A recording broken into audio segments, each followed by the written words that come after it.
ब्रह्मा गुरुर्विष्णु महेश्वरः गुरु साक्षात् परब्रह्मं तस्मै श्री गुरुवे नमः। ओम नमो ब्रह्मादिभ्यो ब्रह्म विद्या सांप्रदाय कर्तृभ्यो वंश ऋषिभ्यो महभ्यो नमो गुरुभ्यः। सर्वोपप्लवरहित प्रज्ञानगण प्रत्यगर्तु ब्रह्मैवाहमस्मि अहं पदार्थरहितः। गुरुवे सर्वलोकानां विषये भवरोगिणां निधये सर्वविद्यानां श्रीदक्षिणामूर्तये नमः। ओंकार बीज सिद्धांतं ब्रह्म विद्योपदेशिकां श्रीमन्नारायणं सूर्यं सद्गुरुभ्यो नमो नमः। याज्ञवल्क्यं च जनकं सुखसान्दीपमीश्वरं कृष्णमर्जुन संयुक्तम् उद्धवं च नमो नमः। ब्रह्मानंद योगीन्द्रं रामानंद ज्ञानेश्वरः साजानंद योगीश रामावधूत गुरुं भजामि। अंबिका शिवयोगीन्द्रं वेमन योगी सद्गुरुं निरंजन वेंकయ్యార్య తిరువెంగళ గురుం భజే। శ్రీధర స్వామి యోగీంద్రం శివరామాఖ్య దీక్షితం కంబాలూరి అప్ప బ్రహ్మ సద్గురుభ్యో నమో నమః। परशुराम सीताराम भागवत कृष्ण योगिनः ईर्काण लक्ष्मणार्य सद्गुरुभ्यो नमो नमः। भगवद्वादिष्ट सिद्धान्तं पूर्णबोधोपदेशिकां श्री वेंकटेश्वर योगीन्द्रं सद्गुरुभ्यो नमो नमः। आत्मानात्म अतीतमनिशं केवलात्मोपदेशिकां श्री वेमुल रामय्यार्य योगीन्द्रं सद्गुरुभ्यो नमो नमः। चराचरमतीतं च अचलपूर्णोपदेशिकां श्री पूर्णानंद पूर्णयार्य सद्गुरुभ्यो नमो नमः। पूर्णबोधसुधानिधिं पूर्वपुण्यफलप्रदं वेदान्तानंद सद्गुरुं वेंकटरमणार्य गुरुं भजे। पूर्णानंद पूर्णयार्य पुत्ररत्न महागुरुं कृष्णानंद विभुं देवं कृष्णमूर्ति नमो नमः। परब्रह्मानन्दवर्षं परापरसमादर्शं ज्ञानाज्ञानतीतानन्द श्री अस्मत्तार्य नमोऽस्तुते। सर्वकालाकालप्रत्यक्षं सर्वोत्तमसुशाश्रितं विरहितानन्दगुरुं वेङ्कटदासार्यं भजे। अस्मद्गुरुसमारम्भं कृष्णसान्दीपमाध्यमम् श्री महाविष्णु पर्यंतम वंदे गुरु परंपरम। जय सद्गुरु महाराज को जय। जय श्री राम समेत श्री पूर्णानंद पुल्लयार्य सद्गुरु महाराज को जय। हिंदुगल गुरु भक्त मंडली को जय।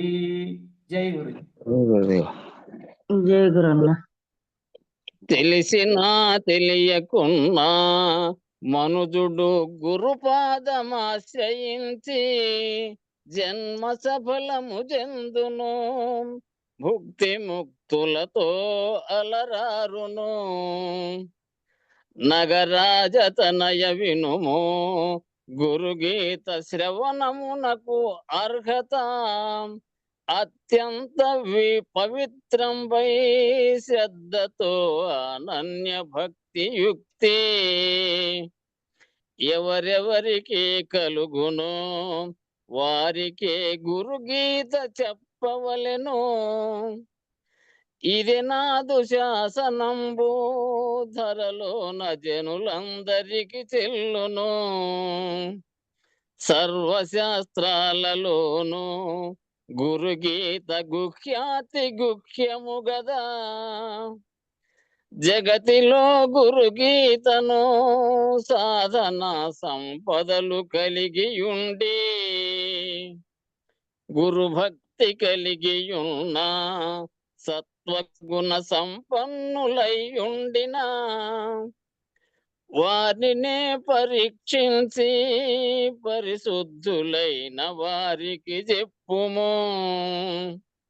సత్కర్మ పరిపక్వత కలిగిన చిత్తశుద్ధులు ధీరులు సాధకుల గీతను పార్వతి పిలిచి బోధించవచ్చు. నాస్తికులు డాంబికులకు పార్వతి కుచితులు కృతజ్ఞులకు. భేద భావన కలిగిన భక్తిహీనులకు చెప్పరాదు. మూర్ఖులు స్త్రీలురు బకుల దుష్కామ కంపిత జనులకు. సుజనులను నిందించడి కుజనులకు గురుగీత చెప్పరాదు. గురుగీత పాపహరణం సర్వోపద్రవముల నివారకం. మరణ జననాకరణము సదామృత మదేహిమవంత సుత. జై సద్గురు ప్రభు మహారాజుకు జై. పుల్లయార్య సద్గురు ప్రభు మహారాజుకు జై. శ్రీ సుబ్బయార్య సద్గురు ప్రభు మహారాజుకు జై. జై గురు. జై గురుదేవ్. జై కన్నా. జై. మీరు చేసుకున్నాం. గురువే పేజ్ నెంబర్ కొంచెం చెప్పండి స్వామి, మర్చిపోయిందా? అది కట్ 258. 258 స్వామి. Okay sir. కాబట్టి ఏ ఏ పాపకర్మలను ఏ ఏ స్థాయిలో వాళ్ళు మూటగట్టుకుంటారో దాన్ని బట్టి ఆయా జన్మం లభిస్తుంది అనే దాన్ని నిన్న చర్చలో వచ్చింది కదా. ఏం చెప్తున్నారంటే దాన్ని ఇంకా వివరిస్తున్నారు. ఈ నామరూపాలు అనేటివి దేహంతో పాటు వదిలేస్తాడు.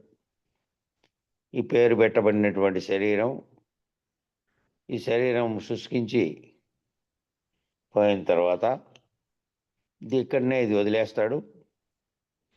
ఏదైతే చైతన్యంగా ఉందో, ఆత్మస్వరూపంగా ఉందో, అది సూక్ష్మ శరీరంగా ఉన్నటువంటి అది, ఆ చైతన్యమే పూలను వదిలేసి పూల వాసనను గాలి పట్టుకొని వచ్చేటట్టుగా దేహం ఇక్కడ వదిలిపోయినప్పటికీ దీంట్లో ఉండి చేసినటువంటి ఏ ఏ కర్మలు ఉన్నాయో ఆ కర్మలను పట్టుకొని పోతుంది మళ్ళీ అక్కడ జన్మించేదానికి. కానీ అట్లా దేహమేమో ఇక్కడ వదిలేస్తాడు, కానీ ఆ నేనుండేటువంటి దేహాన్ని వదిలేస్తాడు, కానీ పుణ్యపాపములను పట్టుకొని పోతాడు. ఎక్కడ జన్మిస్తాడో అక్కడ ఆ మిగిలిపోయినటువంటి దాని ద్వారా వచ్చినటువంటి ఫలితాలను అక్కడ అనుభవించడానికి, కర్మ ఫలితాలు, ఉత్తమ కర్మమైన పుణ్య ఫలితాలు, పుణ్యం చేసింటే పుణ్య ఫలితాలను కూడా అనుభవించడానికి పట్టుకుపోతాడు. కాబట్టి శవం వెళ్తోందండి అంటారు, శవదహనం జరుగుతోందండి అంటారు.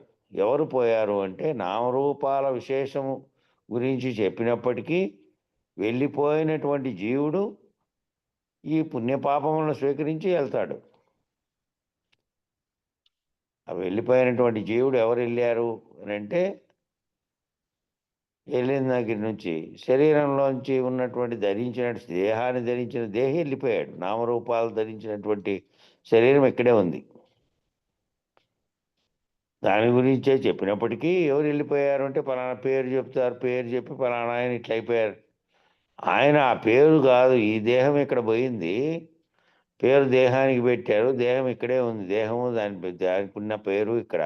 దాంట్లో ఏదైతే గుర్తెరిగే చైతన్యంగా ఉండి ఆత్మగా ఉంది, సర్వవ్యాప్తమై ఉన్నటువంటి దానిగా ఉందో, ఏదైతే దాని సంకల్పాల చేత ఇవన్నీ సర్వం చేశాడో పుణ్యపాపాలను కూడా, దాని యొక్క ఫలితాలు అనుభవించడానికి అది అంటుపెట్టుకో, దానిపై ఆయా కర్మలను బట్టి ఏ ఉపాధి ధరించాలో ఆ ఉపాధికి పోయింది.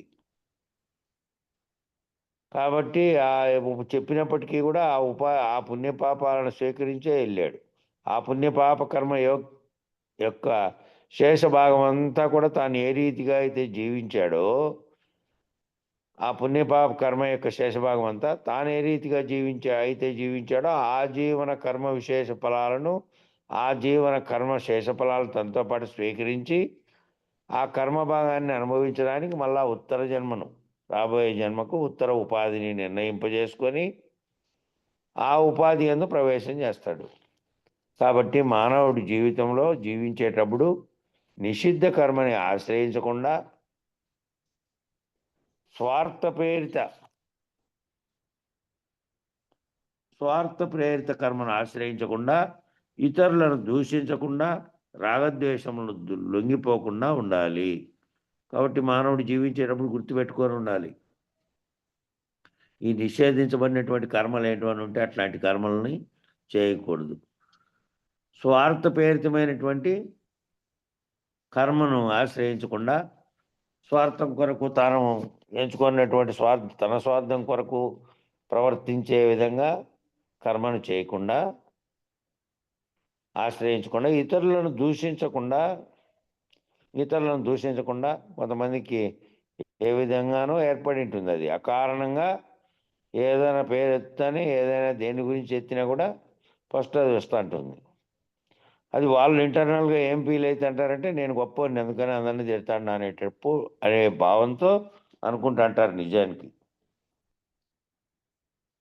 అట్లా రాగద్వేషములకు లొంగిపోకుండా ప్రధానంగా గుర్తుపెట్టుకోవాల్సింది ఏంటంటే ఎవరో ఒకరి పట్ల వ్యతిరేకంగా ఉంటుంది. ఇతరులను దూషించకుండా రాగద్వేషాలకు లొంగిపోకుండా ఉండాలి.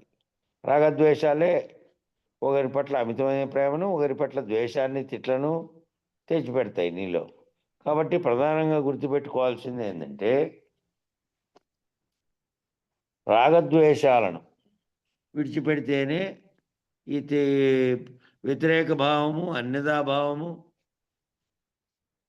సర్వజీవుల పట్ల సమత్వ భావము, ఇట్లా భావాలతో ఉంటే రాదు. లేదంటే వ్యవహరించేటప్పుడు తాను జీవుడిగా వ్యవహరించి తన నామరూపాత్మకమైనటువంటి తానుగా భావించి ఇతరులను ఇతరుగా భావించినప్పుడు చూసినప్పుడు ఏమవుతుంది? ఈ విధంగానే వ్యతిరేకతా భావం వస్తుంది. అది ఎందుకు వస్తుంది అనే కారణం తెలియదు. ఎవరో ఒకరి ఎడల వ్యతిరేకతా భావన ఉంటుంది, బలమైనటువంటి వ్యతిరేకతా భావం ఉంటుంది. దానికి కారణం ఉండదు.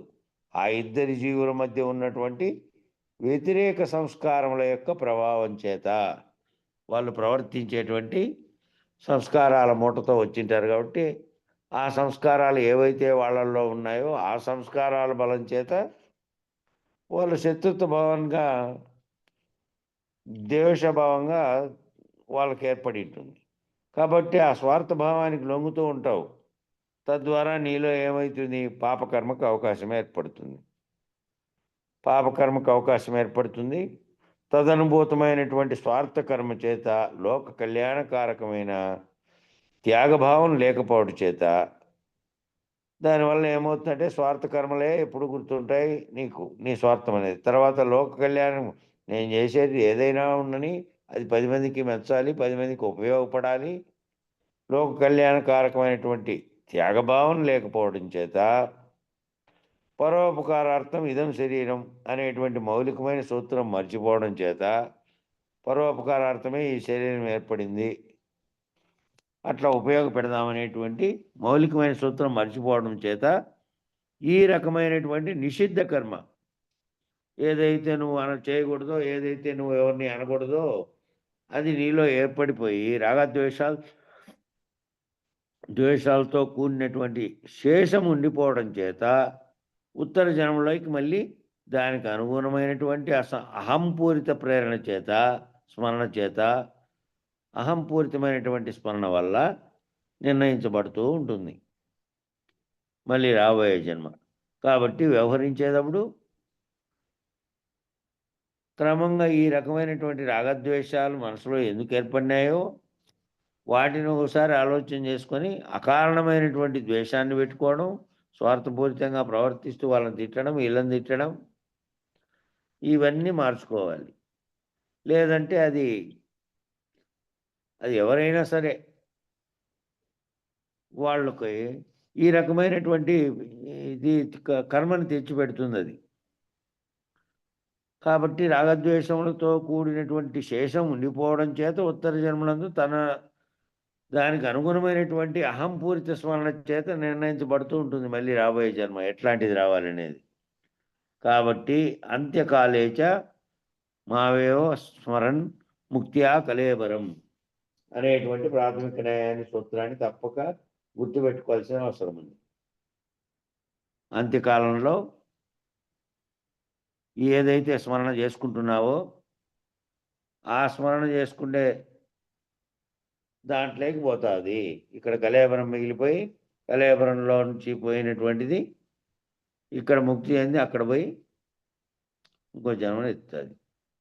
కాబట్టి అంత్యకాలంలో నువ్వు గుర్తుపెట్టుకోవాల్సింది గురువాక్యం కనుక గుర్తుపెట్టుకొని దాన్ని కనుక స్మరించుకుంటే గురువాక్యంతో ఏముంది, ఇది లేనిది ఉన్నది ఒక్కటే, ఈ లేనిదే ఎరుక, ఉన్నది పరిపూర్ణము బయలు.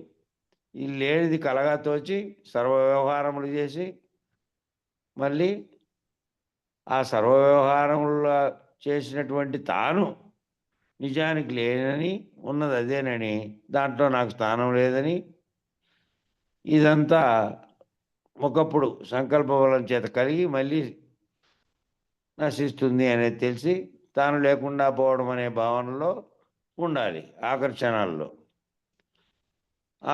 అట్లా లేకుండా ఉంటే ఏమవుతుంది, మళ్ళీ అంత్యకాలంలో ఏది స్మరిస్తావో దాంట్లోకి పోతుంది. కాబట్టి అనేటువంటి ప్రాథమిక సూత్రాన్ని తప్ప గుర్తుపెట్టుకోవాల్సిన అవసరం ఉంది. యోనిమన్యే ప్రపద్యంతే శరీరత్యవాయ దేహినః స్థానుమన్యే సుసంయక్యంతి యథా కర్మ యథాశ్రుతం. తాత్పర్యము, ఓ నచికేతుడా, అజ్ఞానులకు కొందరు జీవులు వారి వారి ఉపార్జిత జ్ఞాన కర్మలను అనుసరించి అజ్ఞానులైనటువంటి కొంతమంది జీవులు వారి వారి ఉపార్జిత జ్ఞాన కర్మలని అనుసరించి వాళ్ళు సంపాదించుకున్నటువంటి జ్ఞాన కర్మాలను అనుసరించి శరీరమును ధరించుట కొరకు అండజ జరాయుజాది యోనులను పొందుతున్నారు. వాళ్ళు సంపాదించుకున్నటువంటి కర్మలు, జ్ఞాన కర్మలను బట్టి వాళ్ళ యొక్క శరీరాలు పొందడము అనేటువంటిది, శరీరాన్ని ఉపాధి ధరించడం అనేటువంటిది పుడుతోంది. దాంట్లో కొంతమంది అండజాలు అంటే గుడ్ల వాళ్ళ ద్వారా ఉత్పత్తి అయ్యేటివి, జరాయుధాలు అంటే ఈ గర్భం ధరించి పుడుతున్నటువంటి జనన మరణాలతో జరుగుతున్నటువంటి ఈ యోనులందు పుట్టి పొందుతున్నారు. కొంతమంది మరికొందరేమో అధమ సంస్కారములు, స్థావరత్వమును, జడములో వృక్షాది స్థావర యోనులను వరుసగా పొందుతున్నారు. ఇంకా కొందరేమో ఇంకా అధమ స్థాయిలో ప్రవర్తించినటువంటి, చాలా నీచంగా ప్రవర్తించినటువంటి వాళ్ళేమో మళ్ళీ మానవ జన్మ, అటు పక్షుపక్షాదుల జన్మ కూడా రాకుండా స్థావర జంగమాలైనటువంటి స్థావర యోనులైనటువంటి వృక్షాది జడములు అయినటువంటి చెట్లు, రాళ్ళు, మానులు ఇట్లా మళ్ళీ పొందుతున్నారు. కాబట్టి కొన్ని స్వేదముతో పుట్టేటివి కొన్ని ఉన్నాయి. స్వేదంతో పుట్టేటువంటి చర్మం, చెమట వల్ల పుట్టేటివి. ఇట్లా అనేక జన్మల సంబంధమైనటువంటి కర్మజ్ఞాన సంస్కారములే భావి జన్మలకు కారణమవుతున్నది. రాబోయే జన్మలకన్నిటికీ కారణం ఏంటివి అంటే ఈ అనేక జన్మల సంబంధమైనటువంటి నువ్వు చేసినటువంటి కర్మ, పొందినటువంటి జ్ఞానము, ఈ ఏదైతే సంస్కారం నీలో ఉందో దాన్ని బట్టే ఉంది. దాన్ని బట్టే భావి జన్మలకు కారణమవుతుంది. కాబట్టి అధిక పుణ్యము చే కలుగు శరీరమందు పుణ్యవాసనయు, అధిక పుణ్యం అంటే ఎప్పుడు ఎవరికి అని తలపెట్టకుండా, ఎవరితోనూ ఎవరికి ఏంది అనవసరమైనటువంటి వాదులాట ద్వారా, ద్వేషం ద్వారా ప్రవర్తించకుండా, అనవసరమైనటువంటి అకారణమైనటువంటి అది వస్తూ ఉంటుంది. ఎందుకంటే శత్రుత్వ భావం ఒకసారి ఏర్పడింది అంటే ఇక కారణం అవసరం లేకుండా కూడా వాళ్ళ మీద ఇది ఏర్పడిపోయి ఉంటుంది, ఫిక్స్ అయి ఉంటుంది. కాబట్టి ఆ రకమైన ప్రవర్తన ఏర్పడిపోతుంది వాళ్ళు. కాబట్టి అధిక పుణ్యం చేశారనుకో, పుణ్యంతో కలుగు శరీరంలో పుణ్యవాసము, అధిక పాపం చేస్తే దానివల్ల కలిగేటువంటి శరీరం మందు పాపవాసన కలుగుతుంది. బ్రహ్మము మొదలుకొని వృక్షాది స్థావర పర్యంతము గల ప్రపంచమంతయు వారి వారి పుణ్యపాప కర్మ చేతనే పుట్టినది. కాబట్టి బ్రహ్మం మొదలుకొని ఉచ్ఛాది స్థావర పర్వతం పర్యంతము కలిగినటువంటి సర్వ జగత్తు ప్రపంచం అంటే విశ్వమంతా కూడాను వారి వారి పుణ్యపాపల కర్మల చేతనే పుట్టింది. కనుక ఆత్మ పుట్టి నశించుటలేదనియు శరీరమే పుట్టి నశించుతున్నదనియు స్పష్టమవుతున్నది. కాబట్టి ఏదైతే ఆత్మగా ఉందో అదే తీసుకొని పోతుంది కర్మ ఫలితాలను అనుభవించడానికి ఆయా ఉపాధుల్లోకి. కాబట్టి ఏ శరీరం ఏదైతే నశిస్తోంది, ఈ శరీరమే నశిస్తోంది. ఈ శరీరాలనే అది జీవి శరీరం కావచ్చు, పురుగు శరీరం కావచ్చు, మానవుని శరీరం, పశుపక్షాదుల శరీరం, స్థావర జంగమాల శరీరం ఏదైనా కావచ్చు, వాటన్నిటి శరీరమే ఆ శరీరాలని ఇది పోయి ధరిస్తోంది. కాబట్టి ఇక్కడ నశించుట అన్నది జరుగుతున్నది దేనికి అంటే ఈ అనేకంగా పుడుతున్నటువంటి శరీరాలే నశిస్తున్నాయి. ఆత్మ మళ్ళీ ఇంకో దాంట్లో తాను చేసినటువంటి కర్మల ఫలితంగా పుడుతోంది. ఈ విధంగా కర్మలను అనుసరించే కాక ఆయా జన్మలలో సంపాదించిన ఆత్మజ్ఞానం అనుసరించి కూడా ఉత్తమ జన్మలను పొందుతున్నారు. కాబట్టి ఈ విధంగా కేవలం కర్మల వలనే కాకుండా ఆయా జన్మల్లో సంపాదించినటువంటి ఆత్మజ్ఞానం అనుసరించి నువ్వు విచారం ద్వారా ఆత్మజ్ఞానం తెలుసుకొని దీంట్లో కొంతవరకు వెళ్ళావు, ఇంకా ముక్తుడు కాలేదు. కాబట్టి ఆ జ్ఞానం చేత కూడా ఆ జ్ఞానం కొంతవరకు అయినా వచ్చి ఉంటే ఈ జన్మలో ఏదైనా భక్తి భావంతో ఇంకో భావంతో ఇంకా అనేక రకాలు చెప్పారు కదా, వాటిలో ఏది నువ్వు ఏ దానివల్ల నువ్వు కొంతవరకు జ్ఞానాన్ని పొంది ఉన్నప్పటికీ మళ్ళీ తప్పనిసరిగా దానిని బట్టి ఉత్తమ జ్ఞానాన్ని ఉత్తమ జన్మని పొందుతావు. ఎందుకంటే ఈ యొక్క సంస్కారం ఆత్మజ్ఞానం కొంత అయితే పొందావు కదా, దాని యొక్క ఫలితంగా ఉత్తమ జన్మలను పొంది అక్కడ మళ్ళీ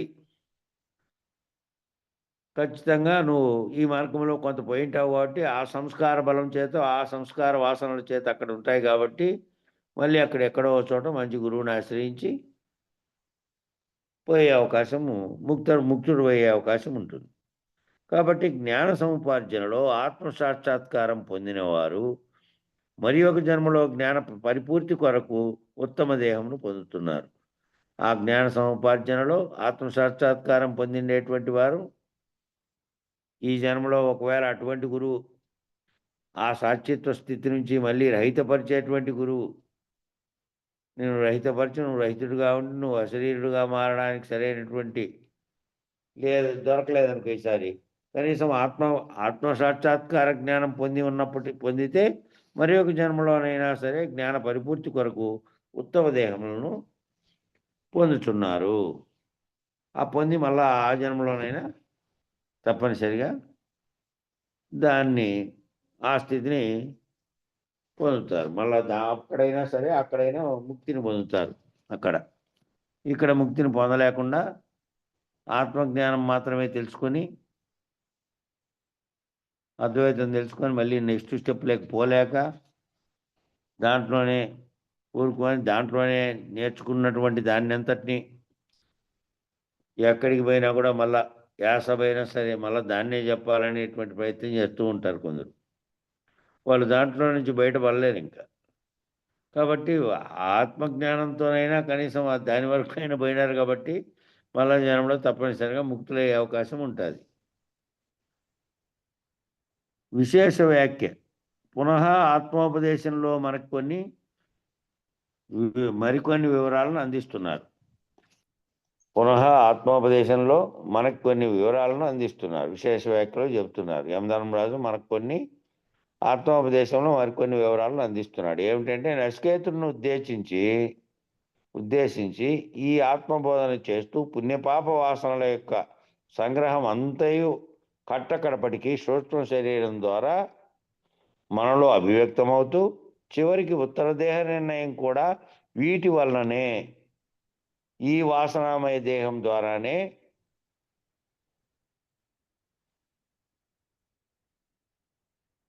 నిర్ణయం అవుతోంది. కాబట్టి ఏం చెప్తున్నా అంటే మనలో ఈ పుణ్యపాపముల యొక్క వాసనల యొక్క సంగ్రహం అంతా కూడా కట్టకడపటికి సూక్ష్మ శరీరం ద్వారా మనలోనే అవ్యక్తమవుతూ చివరికి ఏమవుతుందంటే మళ్ళా ఇంకో జన్మలో దేహం పొందడానికి పోతున్నాడే, ఆ దేహం పొందేటువంటి ఇది కూడా వీటి వలననే, ఈ వాసనామయ దేహం ద్వారానే పొందుతున్నాడు, దాన్ని నిర్ణయం అవుతోంది అనేటువంటి స్పష్టమైనటువంటి నిర్ణయాన్ని మనకు అందిస్తున్నారు. అయితే ఈ వాసనామయ దేహం మనలో శేషించి ఉంటుంది ఎప్పుడూ కూడా, దానికి చావు లేదు. అది వాసనామయ దేహంగా ఉండే సూక్ష్మ స్థితిలో ఉన్నటువంటి అది పట్టకపోతుంది మళ్ళీ దాన్ని బట్టి, అది చేసినటువంటి దానిని బట్టి. కాబట్టి దానికి మరణం ఏడా లేదు. అది అనేక జన్మలకి ఈ వాసనలన్నింటినీ పట్టకపోతూ ఉంటుంది. అక్కడ కొన్ని ఖర్చు అయిపోయి మళ్ళీ అక్కడ కొంత జ్ఞానం పొంది కనుక తాను పోగొట్టుకుంటూ ఉత్తమ కర్మలను చేసుకుంటూ పోతే అట్లా కొంతవరకు జరుగుతున్నటువంటి దాంట్లో కర్మక్షయం అయిపోయి ఉత్తమ జన్మ పొంది ఏదో ఒక దాంట్లో ఒక జన్మలో తాను ముక్తుడయ్యే అవకాశం ఉంటుంది. ఈ వాసనామయ దేహాన్ని కారణంతో సహా పోగొట్టుకోవాలి. ఇప్పుడు జన్మరాహిత్యం అంటే జన్మరాహిత్యం సిద్ధాంతం లేకపోయే వాళ్ళు ఏం చేయాలి?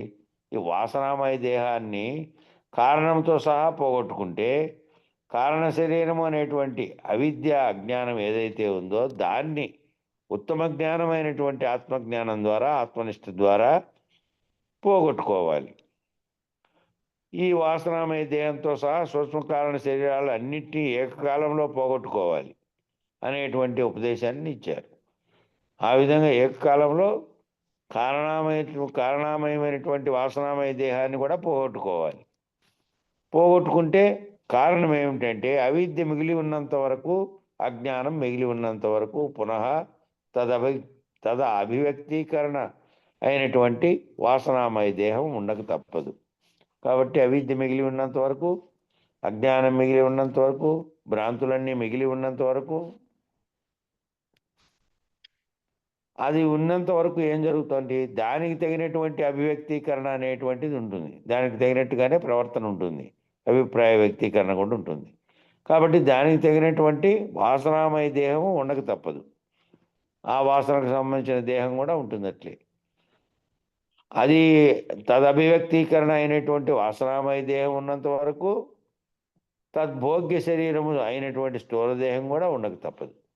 ఆ వాసనామయ శరీరం దేంతో అయితే ఆ వాసనను పొందుతోందో ఆ అనుభవాల ద్వారా అది ఉన్నంత కాలము తద్భోగ్య శరీరం, దానిని భోగించగలిగినటువంటి, దాన్ని భోగించే శరీరం కూడా అయినటువంటి స్థూలదేహం కూడా ఉండక తప్పదు. కాబట్టి ఆ ఉన్నత కాలము ఈ స్థూలదేహము ఉంటుంది, దానిని అనుభవిస్తూ ఉంటుంది. తద్భోగ్య శరీరం అయినటువంటి స్థూలదేహం ఉన్నంత వరకు జీవుడు, జగత్తు, ఈశ్వరుడు అనేటువంటి త్రిపుటిలో అనేకత్వ భ్రాంతి చేత మిళితమైనటువంటి పరిణామశీలమైనటువంటి ప్రపంచంలో మనం జీవించక తప్పదు. కాబట్టి ఆ భోగ్య శరీరం ఉన్నంత వరకు, స్థూలదేహం ఉన్నంత వరకు జీవుడు అనేది, జగత్ అనేది, ఈశ్వరుడు అనేటువంటి త్రిపుటి ఉండనే ఉంటుంది. అనేటువంటి త్రిపుటిలో అనేకత్వ భావన చేత, అనేకత్వ భ్రాంతి చేత ఆ త్రిపుటి ఉన్నంత వరకు ఏకత్వం అనే భ్రాంతి రాదు. ఏకత్వం ఆ మూడు జీవుడు అనేది ప్రత్యేకంగా ఏర్పడి జీవభావంతో తాను తాదాత్మ్యం చెందాడు కాబట్టి అయ్యాడుగా తప్ప తాను కనుక సర్వవ్యాప్తమైనటువంటి ఏకత్వ స్థితిలో ఉన్నటువంటి పరమాత్మ తత్వాన్ని, జీవుని యొక్క తత్వాన్ని ఆత్మతత్వాన్ని తెలుసుకొని ఆ జీవుడు, జగత్తు, ఈశ్వరుడు అనే మూడు కూడా ఒక్కటేననేటువంటి భావనలోకి రానంతకాలము అనేకమైనటువంటి త్రిపుటుల చేత, అనేకత్వ భ్రాంతి చేత మిళితమైనటువంటి పరిణామశీలమైనటువంటి ఈ ప్రపంచంలో మనం ఆ పరిణామశీలంగా ఉండే ప్రపంచంలో జీవించక తప్పదు. ఇట్లా దేహాభిమానం చేత మానవుడు జన్మకర్మల చక్రంలో పరిభ్రమిస్తూ ఉన్నాడు, ఈ దేహాభిమానం అనే దాంతో. కాబట్టి ముందు ఆ త్రిపుటి పోవాలి అనే, ఆ త్రిపుటి పోయేదాకా అనేకత్వం ద్వారా భ్రాంతులు పోవు, అవి ఉంటాయి. కాబట్టి అవి మళ్ళీ వాటి యొక్క ఫలితాలను అనుభవించడానికి ఇది వాసనామయ శరీరం, కారణ శరీరం మళ్ళీ స్థూల దేహాన్ని కల్పించుకొని ఉపాధులు కల్పించుకునే ఉంటుంది. ఆ కర్మజన్మల చక్రంలో తిరుగుతానే ఉంటుంది ఎన్నాళ్ళైనా. అయితే ఉత్తమమైనటువంటి ఆత్మజ్ఞానాన్ని పొందడం ద్వారా ఉత్తమమైనటువంటి జన్మని, ఉత్తమమైనటువంటి దేహాన్ని జ్ఞాన పరిపుష్టి కొరకు మాత్రమే ధరించేటటువంటి అవకాశం ఉంది. పిపీలికాది బ్రహ్మ పర్యంతము అంటే అమీబా నుంచి మనిషి వరకు, మనిషి నుంచి సృష్టికర్త బ్రహ్మం వరకు సకల చరాచర జీవ సముదాయం సమస్తము కూడా ఈ సకల చరాచర జీవ సముదాయం సమస్తము కూడా నిర్ణయాత్మకమైనటువంటి ఆత్మజ్ఞానం చేతనే నియమితం అవుతున్నది. అన్నీ కూడా ఈ ఆత్మజ్ఞానం, ఉత్తమ జ్ఞానాన్ని పొందడం ద్వారా ఏమవుతారంటే ఉత్తమ జన్మ కలుగుతుంది, మళ్ళీ ఉత్తమ దేహాన్ని పొందుతుంది. అది ఏమిటి కొరకు పుడుతోంది ఇంకా అంటే కొంతవరకు ముందు దాంట్లో వచ్చిందని చెప్పాం కదా. ముందు జన్మలో పరిపూర్తి కానటువంటిది ఏదైతే మిగిలి ఉందో దాన్ని పరిపూర్తి చేసుకునేకి మాత్రమే మంచి జన్మం, ఉత్తమమైనటువంటి దేహాన్ని ధరించే అవకాశం ఉంది. పిపీలికాది బ్రహ్మ పర్యంతం అంటే చిన్న సూక్ష్మజీవి అయినటువంటి అమీబా నుంచి మనిషి వరకు, మళ్ళీ మనిషి నుంచి సృష్టికర్త బ్రహ్మం వరకు గల సకల చరాచర జీవ సముదాయం అంతా కూడా చలించేది, చలించకుండా ఉండేది, ఆ సర్వజీవ సముదాయము అంతా కూడా సమస్తము కూడా నిర్ణయాత్మకమైనటువంటి ఆత్మజ్ఞానం చేతనే నియమితం అవుతున్నాయి. ఇవన్నీ కూడా ఆయా ప్రాణులుగా ఉన్నటువంటి అమీబా నుంచి మానవుని వరకు ఉన్నటువంటి సర్వజీవులు చలిస్తున్నవి, చలించకుండా ఉన్నటువంటి స్థావరమైనటువంటి చెట్లు, వృక్షాదులు, లతాదులు అన్నీ కూడా ఇవన్నీ కూడా ఆయా ఆత్మజ్ఞానం చేతనే, వారి వారి కర్మల చేతనే దానివల్ల నియమితమవుతూ ఉన్నాయి శరీరాలను ధరిస్తూ. ఇట్టి ఆత్మజ్ఞాన విశేషాన్ని మానవులు తప్పక సాధించాలి. ఆత్మజ్ఞాన విశేషాన్ని సాధిస్తే ఇంకా ఆ తదుపరి మెట్టు అదంతకదే ఏర్పరచుకుంటుంది దాని యొక్క స్థితిని. ఆ ఆ జన్మలోనే అటువంటి భ్రాంతిరహితమైనటువంటి గురువు కనుక దొరికితే తాను కూడా ముక్తుడవుతాడు. లేదంటే తప్పనిసరిగా ఉత్తమ జన్మ అయితే వస్తుంది. ఎందుకంటే ఆత్మజ్ఞానం పొందిన వానికి ఆ వాసన కొంతవరకు తగిలి ఉన్నప్పటికీ ఈ జన్మలో పూర్తిగా సంపూర్తిగా భ్రాంతి విడిచి తాను కూడా ఆ విధమైనటువంటి జన్మరాహిత్య స్థితిని పొందనప్పటికీ ఉత్తమ జన్మమే కలిగి ఉంటుంది. ఆ ఉత్తమ జన్మలో తప్పనిసరిగా దాంట్లో నుంచి పోయేకి ఆ వాసనల చేత పుడతాడు. ఇట్టి ఆత్మజ్ఞాన విశేషాన్ని మానవులు తప్పక సాధించాలి. మానవులు మాత్రమే ఇందుకు అర్హులు. మానవులు మాత్రమే ఈ విచారణ అంతటినీ చేయగలిగి ఈ విశ్లేషించుకొని తామెవరం అనేది తెలుసుకొని ఆ సమిష్టి చైతన్యంలో ఉన్నటువంటి దాంట్లో నుంచినే మనం ఏర్పడినటువంటి మనము అనేటువంటి నేను అనేటువంటిది ఏర్పడిందని అనేకంగా ఉన్నదంతా కేవలం దృశ్యభ్రాంతి మాత్రమేనని నిజానికి పరిశీలిస్తే, సూక్ష్మ స్థితిలో పరిశీలిస్తే సర్వవ్యాప్తమైనటువంటి చైతన్యంగా ఉన్నటువంటి సూక్ష్మ స్థితే ఏకంగా ఒక్కటిగానే ఉన్నది, అనేకత్వంగా తోచిందంతా లేనిదే అని మిగిలినటువంటి జీవరాశులుగా పిలువబడేవి ఆత్మజ్ఞానాన్ని పొందడానికి యోగ్యమైనవి కావు, అర్హత కలిగినవి కాదు. ఎందుకంటే ఈ విచారణంతా చేసి ఈ విచారణలో గుర్తెరుగుతున్నటువంటి చైతన్యాన్ని వేరుగా చూస్తూ అది ఒక్కటే ఉన్నది, బ్రహ్మ పర్యంతము, అమీబా నుంచి బ్రహ్మ పర్యంతము అనేది ఆ ఎరుక కలిగినప్పటికీ, వాటన్నిటికీ కూడా ఎరుక ఉన్నప్పటికీ, సర్వజీవుల్లో కూడా ఎరుక ఉన్నప్పటికీ విశ్లేషించగలిగినటువంటి బుద్ధి వివేకం అనేది మానవులకే ఉంది. కాబట్టి ఆ మానవ జన్మలో ఉన్నటువంటి వాళ్ళే ఆ విధమైనటువంటి విచారణకు అర్హులు. ఈ మిగిలిన జీవరాశులుగా ఉండేటివన్నీ అవి శరీరం ఉన్నప్పటికీ, వాటిలో కూడా కొంతవరకు ఎరుక ఉన్నప్పటికీ కూడా అవి బుద్ధి వివేకాత్మక నిర్ణయం అనేది లేదు కాబట్టి అవి అర్హత కలిగినవి కావు. వైఖరి, వాక్కని ప్రత్యేకంగా మనకున్నటువంటిది దానిలోకి లేదు. ఎవరైతే ఆత్మ సాక్షాత్కార జ్ఞానాన్ని ఈ జన్మలోనే శరీరం పడిపోయేలోపు సంపాదిస్తారో మిగిలినటువంటి బ్రహ్మ నిర్ణయాన్ని, బ్రహ్మనిష్టని, పరబ్రహ్మ నిర్ణయాన్ని, బయలుదర్శనాన్ని పూర్తి చేసుకోవడం అనేటువంటి జ్ఞాన పరిపూర్తి అనేటువంటిది తదుపరి జన్మలో పూర్తి చేసుకుంటారు. ఎవరైతే ఆత్మ సాక్షాత్కార జ్ఞానాన్ని పొంది ఈ శరీరంలోనే ఈ జన్మలోనే శరీరం పడిపోయేలోపు సంపాదిస్తారో ఆత్మ సాక్షాత్కార జ్ఞానమైన ఒకవేళ దాని వరకే మాత్రమే మిగిలినటువంటి బ్రహ్మ నిర్ణయాన్ని, బ్రహ్మనిష్టని, పరబ్రహ్మ నిర్ణయాన్ని, బయలు దర్శనాన్ని పూర్తి చేసుకోవడం అనేటువంటిది ఒకవేళ వాళ్లకు జరగకపోతే జ్ఞాన పరిపూర్తి అనేటువంటిది తదుపరి జన్మలో పూర్తి చేసుకుంటారు. అక్కడ మళ్ళీ ఒక గురువు ధరించి అక్కడి నుంచి ఇక్కడ ఈ జన్మలోనే కాబట్టి అట్టి గురువుల్ని ఆశ్రయించమని ఎందుకు చెప్తున్నారు? అట్టి గురువులు అంటే సర్వభ్రాంతి రహితం చేసేటువంటి గురువులు. మళ్ళీ ఇంకో అవకాశం ఇచ్చి మళ్ళా ఇంకో అవకాశం పొందే వరకు ఉండాల్సిన అవసరం లేకుండా ఈ జన్మలోనే అవకాశం ఉంది. ఎట్లా ఉంది అంటే విచారణ చేత ఏదైతే పొందుతున్నావో అది నీవు భావనలో తీసుకొని నువ్వు దాని యొక్క నిష్టలో ఉంటూ దాని భావంతోనే ఉంటూ ఉండాలి. ఉంటే అప్పుడు పోతుంది. లేకుండా చాలామంది ఆ విధంగా విచారణ భావంలో ప్రవర్తనలోకి తీసుకోకుండా తాము అవన్నీ మంత్రోపదేశంతో సహా అవన్నీ పొందినప్పటికీ ఆ స్థితిని పొందలేనటువంటి కొంతమంది ఉండి ఉంటారు. అటువంటి వాళ్ళైనా లేదంటే ఆత్మ సాక్షాత్కార జ్ఞానం మాత్రమే తెలిసి నేను ఆత్మస్వరూపంగా ఉన్నాను, నేను పరమాత్మ అభిన్నులము, ఇక్కడ జీవుడు అనేది, ఈశ్వరుడు అనేది, బ్రహ్మాండం అనేది, పిండాండ బ్రహ్మాండాలన్నీ అనేకంగా ఉన్నటువంటివన్నీ కూడా స్థూలంగా కనపడుతున్నటువంటివే. ఆ స్థూలంగా కనపడుతున్నటువంటి వాటికి కారణమైనటువంటిది ఒకటి ఉంది, అది ఒక్కటే ఉంది, సర్వవ్యాప్తమైనటువంటి ఒక్కటే ఉన్నది, అది వేరుగా లేదు అనేది విచారం తెలుసుకొని దాని ద్వారా ఇక తదుపరి అయినటువంటి ఆ సాక్షిత్వాన్ని కూడా తాను ఉన్నాను, ఆ ఏకంగా ఉన్నటువంటిది ఉంది అనేది కూడా లేనటువంటి రహిత స్థితిలో ఉన్నది ఒక్కటేను. అది దీంతో సంబంధం లేకుండా స్వతహాగా స్వభావ సిద్ధంగా పరిణామశీలం కాకుండా ఎట్టి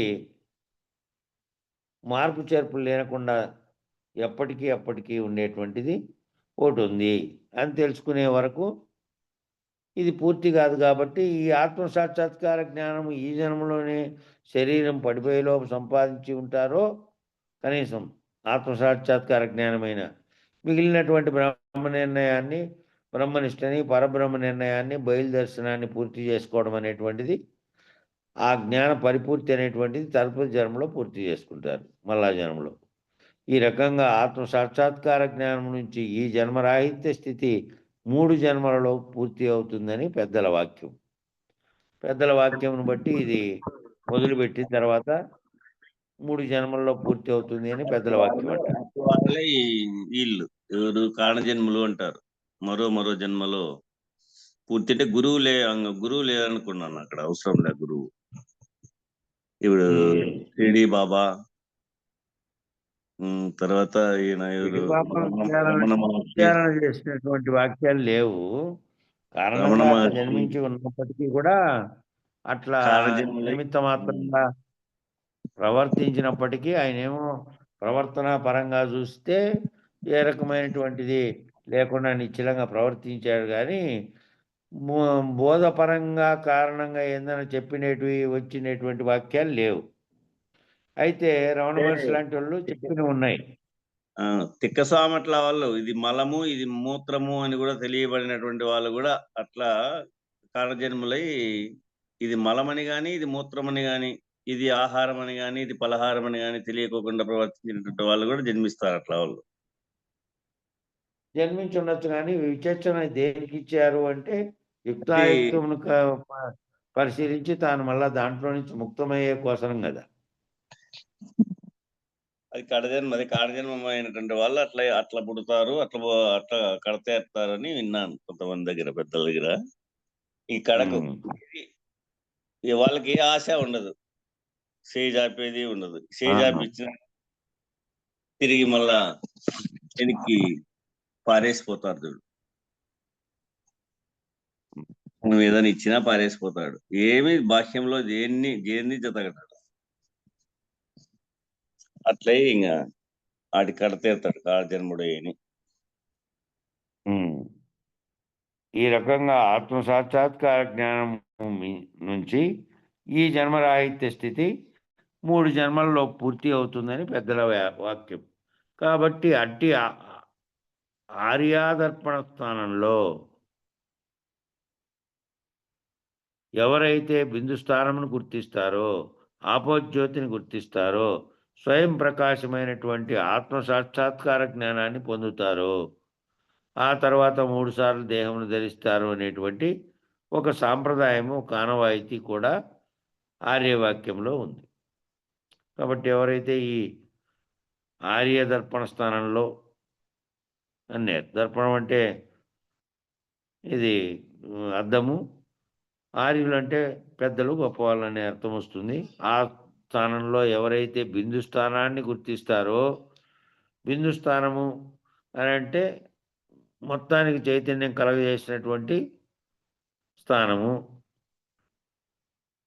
దాని ద్వారానే అనేకమైనటువంటి ప్రతిబింబాలు ఏర్పడినటువంటి స్థితి ఉంది. ఇవన్నీ ప్రతిబింబ రూపకాలుగా ఉన్నాయి. ఈ జగత్తులోని సర్వము కూడా దాని యొక్క ప్రతిబింబంగా ఉందని చెప్పబడింది. కాబట్టి ఆ బిందు స్థానం ఎవరైతే గుర్తిస్తారో, ఆపోజ్యోతిని గుర్తిస్తారో, స్వయం ప్రకాశమైనటువంటి ఆత్మ సాక్షాత్కార జ్ఞానాన్ని పొందుతారో, స్వయం ప్రకాశకమైనటువంటి శరీరంలో స్వయం ప్రకాశకంగా ఉన్నటువంటిది ఆత్మగా ఉంది. మిగిలినవన్నీ కూడా కేవలం పనిముట్లుగా, జడ వస్తువులుగా ఉన్నాయి. తమంతట తాము ఏదాన్ని నిర్ణయించి, ఆలోచించి నిర్ణయాత్మక స్థితిలో అనేటువంటి స్థితిలో శరీరంలోని అన్ని అవయవాలు ఉన్నాయి. కాబట్టి ఏది ఆత్మస్థితిగా ఉన్నదో, ఏది స్వయం ప్రకాశకంగా ఉన్నదో, అట్టి ఆత్మ సాక్షాత్కార జ్ఞానాన్ని ఎవరైతే పొందుతారో, అదే స్వయం ప్రకాశకంగా ఉన్నటువంటిది. జగత్తంతటా వ్యాపించి ఉన్నటువంటి చైతన్యానికి కూడా అదే స్వయం ప్రకాశం ఉంది.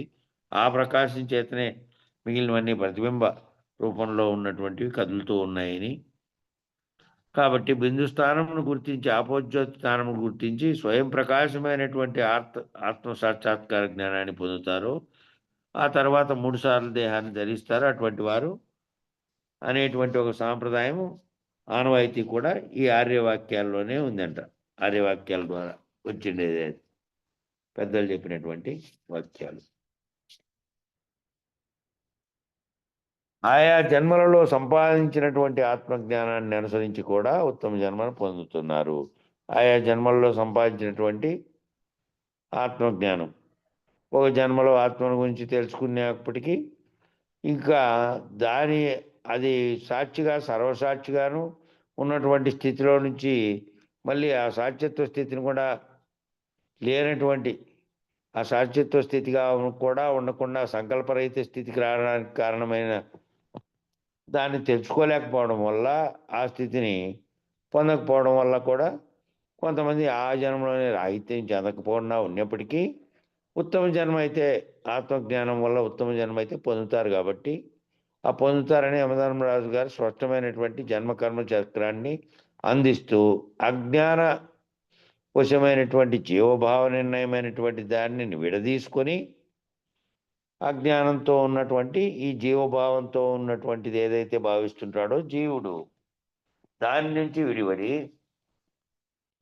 ఆ భావన నుంచి విడివడి అజ్ఞాన వశమైనటువంటి జీవభావం, దాంట్లో నుంచి ముందు అజ్ఞానం కారణమైనటువంటిది ఏది అంటే, ముందు తాను జీవుణ్ణి, కనపడేటువంటి ప్రపంచము నామరూపాత్మకమైనది, అంతా నిజమైనది అనుకొని దాంట్లో తాదాత్మ్యం చెంది నిరంతరము దాంట్లోనే అనుకుంటూ ఉంటాడు. దాంట్లో నుంచి విడదీసుకోగలిగితే ఆ విడదీసుకున్నటువంటి నేను సర్వజీవులతో ఉన్నటువంటి చైతన్యంలో వేరేగా లేను అనేటువంటి ఎప్పుడైతే విడదీసుకుంటాడో పరిపూర్ణ జ్ఞానమును పొందడము ఇక నిమిత్తమై మాత్రమే ఈ ఆత్మజ్ఞాన విశేషము, ఆత్మనిష్ట చేత నీవు చిట్ట జన్మ పొందుతాడు. జీవభావం నుంచి కొంతవరకైనా తొలగించుకోగలిగినటువంటి విచారణ చేసి ఉంటే తప్పనిసరిగా ఈ ఆత్మనిష్ట చేతనే తాను చిట్ట జన్మ పొంది ఆ జ్ఞానం మళ్ళీ పరిపూర్ణం చెందగానే, ఆ జ్ఞానం కూడా పరిపూర్ణం చెందితే అక్కడేమో ఆత్మ వరకు విచారణ కనీసం చేసి ఉంటే జీవభావనలో వచ్చి మళ్ళీ ఆ జ్ఞానం పరిపూర్ణం చెంది మళ్ళీ జన్మరాహిత్య స్థితిని సాధించగానే ఏ కాలంలోనూ పుట్టనటువంటి ఏ శరీరమును ధారణ చేయనటువంటి స్థితిని సాధించడానికి నువ్వు ఉద్యుక్తులు అవుతున్నావు. ఎప్పుడైతే నువ్వు ఆత్మజ్ఞానాన్ని తెలుసుకొని నేను ఆత్మస్వరూపంగా ఉన్నాను, విశ్వవ్యాప్తమైనటువంటి ఒక్కటే ఉన్నది, ఆ ఒక్కటి ఆ ఎరుకన్యా లేకపోతే సంకల్పన్యా, ఆ ఎరుక కారణమైనటువంటిది ఏదైతే పుట్టిందో ఆ సంకల్పన్యా, లేకపోతే పుట్టిన తర్వాత భావిస్తున్నటువంటి విశ్వమని భావిస్తున్నా, ఈశ్వరుడని భావిస్తున్నా, జీవుడని భావిస్తున్నా, ఏ రకంగా భావించినప్పటికీ అదంతా కూడా ఎరుక. ఏ ఎరుకైతే కలగడానికి కారణమైందో ఆ కారణమైన దాన్ని నువ్వు తెలుసుకొని రాహిత్య స్థితిని పొందితే, దాన్ని గనక నిస్సంకల్పం చేసుకుంటే అప్పుడు పరిపూర్ణ స్థితి అనేది అర్థమై అది గురువు ద్వారా, గురుకృప ద్వారా నువ్వు ఆ జన్మలోనే నువ్వు ఆ స్థితిని సాధించడానికి అవకాశం ఉంది. ఏ శరీరము ఇంకా ఏ కాలంలోనూ పుట్టనటువంటి జన్మరాహిత్య స్థితిని కనుక సాధిస్తే, గురువాక్యం ద్వారా నువ్వు ఏ కాలంలోనూ పుట్టనటువంటి ఏ శరీరంను ధారణ చేయనటువంటి స్థితిని సాధించడానికి నీవు ఉద్యుక్తుడు అవుతున్నావు. కాబట్టి ఆ జ్ఞానపరమైనటువంటి రుణానుబంధాన్ని తీర్చుకుంటావు. ఆ జ్ఞానపరమైనటువంటి రుణానుబంధం ఏదైతే ఉందో దాన్ని తీర్చేసుకొని నువ్వు మళ్ళీ జన్మెత్తడానికి అవసరము లేదు, మళ్ళీ ఏ కాలంలోనూ పుట్టినటువంటి దాంట్లోకి పోతావు. కాబట్టి ఏదైతే ఉందో తెలుసుకోవడానికంటే దానికి ప్రాతిపదిక అంతా కూడాను ముందు తెలుసుకోవాల్సింది ఈ ఆత్మజ్ఞానము. దీని గురించి తెలుసుకొని దాని తర్వాత ఇంకా మిగిలిందంతా కూడాను మహావాక్య విచారం దాకా కూడా అంతా ఇదే. ఏ ఎరుక చేతనైతే ఈ సర్వమును తెలియబడి ఏ ఎరుకను అంతా నిర్ధారిస్తూ ఈ విషయాలన్నీ చర్చించి ఈ విషయాల నిర్ణయాన్ని చేస్తుందో, ఆ చేస్తున్నటువంటిది చేయకుండా ఆగిపోయేటువంటి స్థితి, ఆ చేసుకుని తెలియబడిన తర్వాత బ్యాటరీతో ఎత్తుకుంటూ పోయి నువ్వు ఏడైతే గమ్యం ఉందో నీ గమ్యానికి చేరుకున్నావు అనుకో, ఆడపోయి పడుకోవాలి అనే గమ్యంతో. అడిగి పోయిన తర్వాత లైట్ ఆఫ్ చేసి ఇంకా లైట్ ఉండేప్పటికీ ఆఫ్ చేసి పక్కన పెట్టినట్లు, ఇంకా అవసరం లేదు కాబట్టి అక్కడ దాకా దాంతోనే ఎత్తుకుంటూ పోయినప్పటికీ అది అవసరం లేదు. ఆ ఎరుక ఏదైతే దేంతో అన్ని విచారణ చేసుకుంటూ పోయినావో ఆడదాకా పోయిన తర్వాత ఇంకా అటు నుంచి దాటుకుంటే అవసరం లేదు. అట్లా యయేష సుప్తేషు జాగర్తి కామం పురుషో నిర్మిమాణ తదేవ శుక్రం తద్బ్రహ్మ తదేనామృత ముచ్యతే తస్మిగం లోకా శ్రితా సర్వే తదునాత్యేతి కచ్చన ఏతద్వై తత్. తాత్పర్యము ఈ శ్లోకానికి, ఓ నచికేతుడా, సర్వజీవులు సమస్త ప్రాణాధికము నిద్రించుతుండగా ఏ పురుషుడు స్వాభీష్ట పదార్థములను అవిద్య ద్వారా నిర్మించుచు మేల్కొని ఉంటున్నాడో వాడే పరిశుద్ధమై అమృత స్వరూపము పరబ్రహ్మ దాని ఎందే సర్వప్రపంచము అధిష్ఠితమై ఉన్నది. దానిని ఎవరు అతిక్రమింపజాలడు. ఇదే నీవు అడిగినటువంటి ఆత్మస్వరూపం. ఓ నచికేతుడా, సర్వజీవులు కూడా సమస్త ప్రాణాధికము అంతా నిద్రించుతుండగా ఏ పురుషుడైతే స్వాభీష్ట పదార్థములను, ఏ పురుషుడైతే తన యొక్క సొంతం అభీష్టంగా దేని మీద అభీష్టంగా ఉందో ఆ అభీష్టమైనటువంటి పదార్థాలను అవిద్య ద్వారా ఎవరైతే నిర్మించుకుంటున్నారో, తన సొంత అభీష్టం ద్వారా దాంతో తాదాత్మ్యం చెంది నిర్మించుతూ మేల్కొని ఉంటున్నాడో వాడే వల్ల పరిశుద్ధమై అమృత స్వరూపముకు పరబ్రహ్మ దాని ఎందే సర్వప్రపంచము అధిష్ఠితమై ఉన్నది. దానిని ఎవడు అతిక్రమించజాలడు. అవిద్యను నిర్మించుకొని ఉన్నప్పటికీ మేల్కొని ఉంటున్నాడో, ఎవరైతే మేల్కొనడము అంటే దేని నుంచి మేల్కొనాలి అంటే ఈ మేల్కొంటున్నటువంటి ఈ తన స్వాభీష్ట పదార్థములను నిర్మించుకున్నటువంటి దాంట్లో నుంచి మేల్కోవాలి. మేల్కొని ఉంటున్నాడో దాంట్లో నుంచి వాడు పరిశుద్ధమై అమృత స్వరూపమైనటువంటి పరబ్రహ్మ దాని యందే సర్వప్రపంచం అధిష్ఠితమై ఉన్నదని దానిని ఎవరు అతిక్రమింపజాలరు. సర్వము కూడా దాంట్లో నుంచినే జరుగుతుంది. దాంట్లో నుంచి జరిగినంత కాలం, దాంట్లో దాని యొక్క పరిధిలో ఉన్నంత కాలమే ఈ సర్వ వ్యవహారములు జరుగుతున్నాయి. సర్వ వ్యవహారములు జరగడానికి కారణమైనటువంటి పరిధి ఎక్కడుంది అంటే పరబ్రహ్మం అనేటువంటి ఆ పరిధిలో నుంచినే వచ్చింది. ఇదంతా అధిష్ఠితమైంది దానివల్ల. దాన్ని ఎవరు అతిక్రమింపజాలలేరు. దాని విచారణ అంతా తెలిసిన తర్వాత దానిని అతిక్రమింపజాలరు అంటే దానితో పాటు ప్రవర్తిస్తున్నటువంటి నీవు దాంట్లో నుంచి దాటుకోగలగాలి. ఈ ఈ ప్రవర్తిస్తున్నటువంటివన్నీ లేనివి, ఇవన్నీ జరుగుతున్నటువంటి సర్వప్రపంచంలో జరిగేటువంటి సర్వచర్యలు కూడా జరుగుతూ ఉన్నప్పటికీ కూడా కలలో జరిగినవన్నీ కూడాను మేల్కొన్నప్పుడు ఏ విధంగా లేవో ఈ పరబ్రహ్మ అనేటువంటి దాంట్లో జరుగుతున్న సర్వప్రపంచము దాంట్లోనే అధిష్ఠితమై ఉన్నప్పటికీ, దాని వ్యవహారంగా జరుగుతున్నప్పటికీ దాన్ని అతిక్రమించకుండా మనం కూడా దాంట్లోనే వ్యవహారం చేస్తూ ఉన్నాం. చేస్తున్నప్పటికీ దానిని ఎవరైతే దాంతో తాదాత్మ్యం చెందకుండా ఉంటారో, దాన్ని కాకుండా ఆ జరిగేటువంటి సర్వచర్యలకు కారణమైనటువంటిది ఏదైతే సర్వచర్యలకు కారణమైనటువంటిది ఒకటి ఉందో చైతన్య స్వరూపంగా, అటు విశ్వానికి ఇటు జీవునికి ఉన్నటువంటిది ఉందో అదే నీవు అడిగినటువంటి ఆత్మస్వరూపం. ఆ ఆత్మస్వరూపంగా ఉండేది అదే అని చెప్తున్నాడు నచికేతునికి.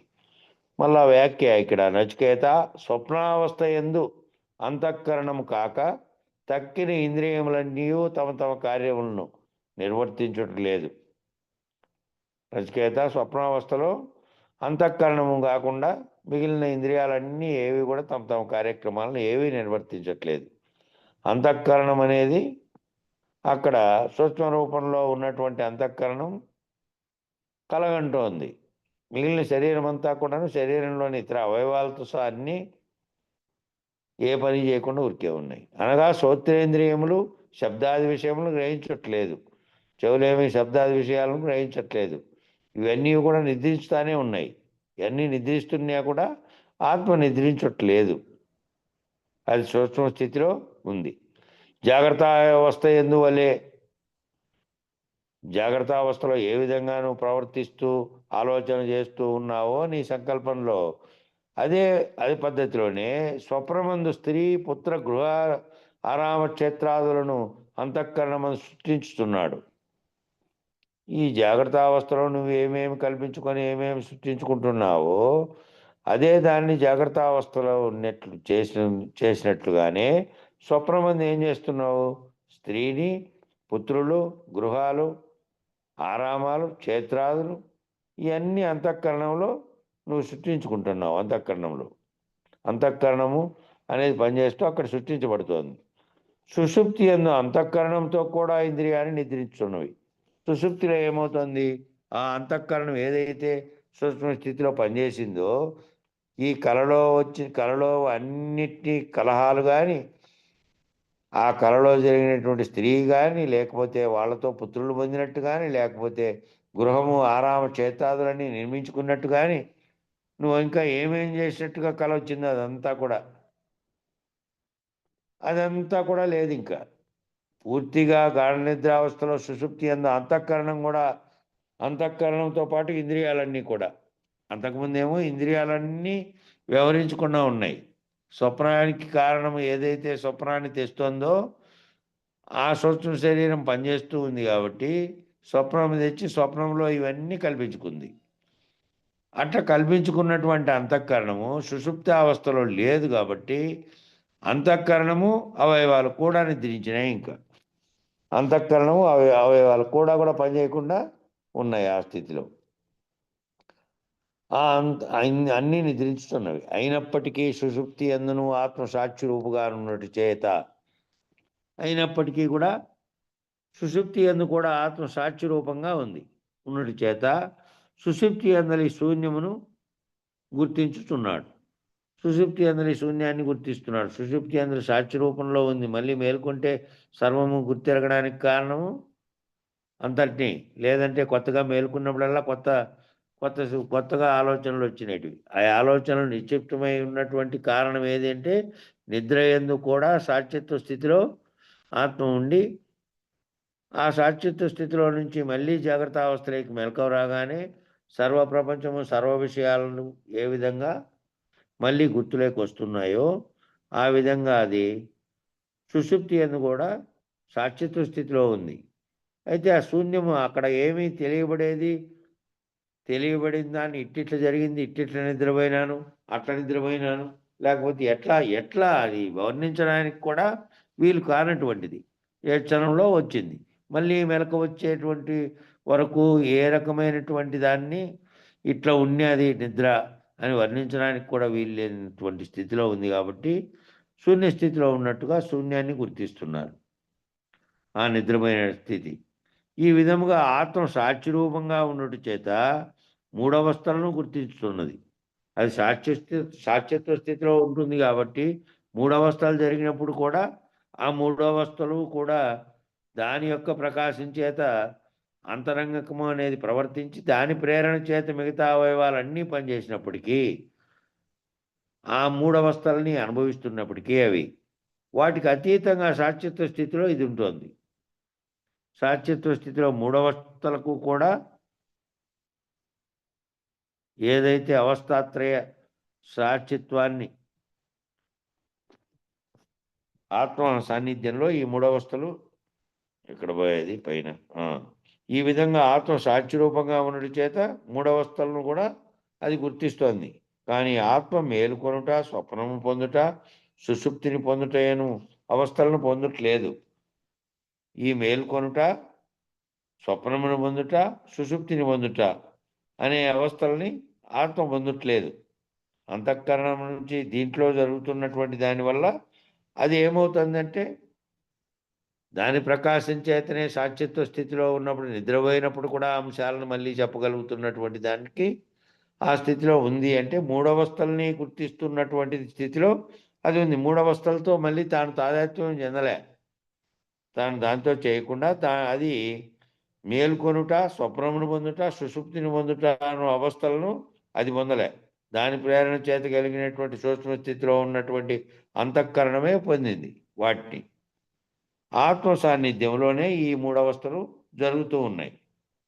దాని సాన్నిధ్యంలో జరిగినప్పటికీ అది చేయకుండా, అదేం చేయకుండా దాని యొక్క అది విద్యుత్తులాగా, అది విద్యుత్తు పోయి పని చేయించినట్టు నువ్వు స్విచ్ చేసి ఏమేం పనులు చేయించుకుంటావు అనేది దీని పని. అది ఈ అంతఃకరణం పని. కాబట్టి దాని సాన్నిధ్యంలో అంతఃకరణము ఇది పనిచేసి ఇవన్నీ చేస్తోంది. ఈ మూడవస్థలు దాని సాన్నిధ్యంలో జరుగుతూ ఉన్నాయి. కాబట్టి విశేష వాక్య అవస్థాత్రయ సాక్షిత్వాన్ని నిర్ణయించేటువంటి బోధని ఇందులో చెబుతున్నారు. మూడవస్థల యొక్క సాక్షిత్వాన్ని నిర్ణయించే బోధని ఇందులో చెబుతున్నారు. అవస్థాత్రయ సాక్షిత్వమే ఆత్మనిష్టకి గీట్రాయి.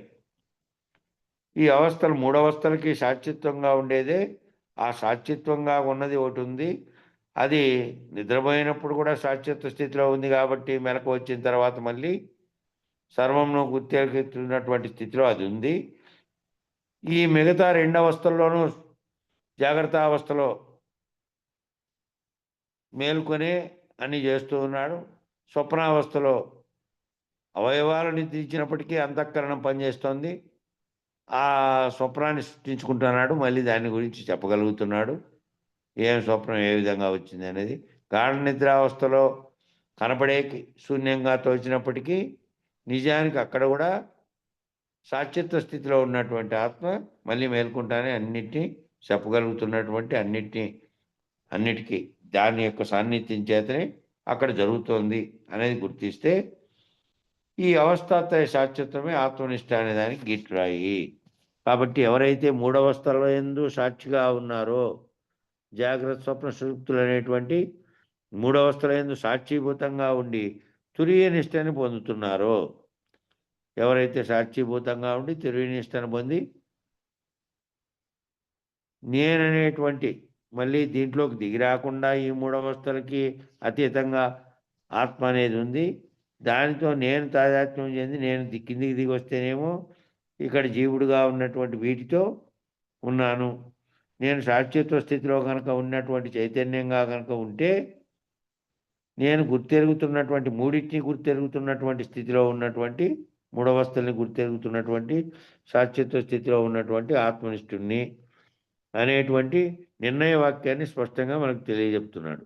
ఏ విధంగా ఈ అవస్థాత్రయం ఏర్పడుతున్నాయో మనం గమనించినట్టయితే కారణ సాక్షి మహాకారణ స్థితి అందు ఉన్నటువంటిది, సుషుప్తికి శూన్యమునకు సాక్షిభూతంగా ఉన్నటువంటిది.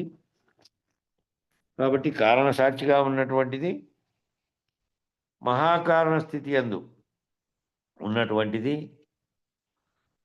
సుషుప్తికి శూన్యమునకు సాక్షిభూతంగా ఉన్నటువంటిది, సుషుప్తి నిద్రకు శూన్యానికి సాక్షిభూతంగా ఉన్నటువంటిది, శూన్యాతీతంగా ఉన్నటువంటిది అయినటువంటి ఆత్మ, ఆ శూన్యానికి అతీతంగా ఉన్నటువంటి ఆత్మ, దాంతో తాయత్వం చెందకుండా, మరియు బ్రహ్మ. ఈ రెండూ కూడా తప్పక సాధించవలసినటువంటి లక్ష్యాలు. శూన్యాతీతంగా ఉన్నటువంటిది ఆత్మ, ఆ బ్రహ్మ మరియు బ్రహ్మ, ఈ రెండు ఒక్కటిగానే ఉన్నాయి. ఆ రెండు ఒక్కటిగా ఎక్కడ? ఆత్మ ఈ అవస్థలకు, మూడవస్థలకి కారణంగా, మహాకారణంగా ఉన్నటువంటి స్థితిలో నుంచి సాక్షిభూతంగా ఉన్నటువంటిది, శూన్యాతీతంగా ఉన్నటువంటి ఆత్మ, బ్రహ్మ, ఈ రెండు కూడా సాధించవలసిన లక్ష్యాలు. అవి రెండు ఒక్కటే. అవి రెండు ఈ మూడవస్థలను గుర్తెరుగుతున్నటువంటి మూడవస్థలకి కారణ సాక్షి మహాకారణ స్థితి అని కూడా ఉన్నటువంటి సుషుప్తికి శూన్యానికి కూడా సాక్షిభూతంగా ఉన్నటువంటి, శూన్యాతీతంగా ఉన్నటువంటి ఆత్మ మరియు బ్రహ్మ రెండు తప్పక సాధించవలసినటువంటి లక్ష్యాలు. ఆత్మనిష్ట, బ్రహ్మనిష్ట వ్యష్టిగా ఏమో ఆత్మస్వరూపం, సమిష్టిగా ఏమో బ్రహ్మస్వరూపమై వెలయిచున్నటువంటి, నిర్ణయింపబడుతున్నటువంటి స్థితి ఏదైతే ఉందో అట్టి ముక్తావస్థని, అట్టి అవస్థాత్రయ సాక్షిత్వాన్ని ముందు మానవులందరూ తప్పక తెలుసుకోవాలి. అది తెలుసుకుంటే ఆ స్థితిలో నిలకడ చెందితే, ఆ స్థితిలో ఏదైతే ఈ మూడవస్థల్ని కూడా గుర్తిస్తూ సాక్షిత్వ స్థితిలో ఉంటూ మహాకారణాన్ని, మళ్ళా శూన్యాతీతాన్ని కూడా అయినటువంటి ఆత్మ, బ్రహ్మ అనేటువంటి ఆ రెండింటిని సాధిస్తే, ఆ రెండు సాధించిన తర్వాత అదే వ్యష్టిగా ఆత్మస్వరూపము, సమిష్టిగా బ్రహ్మస్వరూపమే వెలిచున్నటువంటి నిర్ణయించబడుతున్నటువంటి స్థితి ఏదైతే ఉన్నదో అట్టి ముక్తావస్థని, అట్టి అవస్థాత్రయ సాక్షిత్వాన్ని మానవులందరూ సాధించాలి. దీనికాడికి నిలబెడదాం. పేర అటుకైపోయింది, సమయం సరిపోయింది. మంగళం చెప్పండి. జై సద్గురు ప్రభు మహారాజుకు జై. స్థిరమగు మీ పదవిని సుస్థిరమగు సమస్థాపనంబు చేసి జనులకు పరిపూర్ణ బోధ ప్రకటపరచిన మరి శివరామార్యులకు మంగళమనరే. ఆర్యులకిప్పుడు మంగళమనరే. పొంగు సిద్ధాంత పూర్ణులయ్యరు కాను భంగపరచిన గురు పారంపర్యులకు మంగళమనరే. తత్పేటమునకు మంగళమనరే.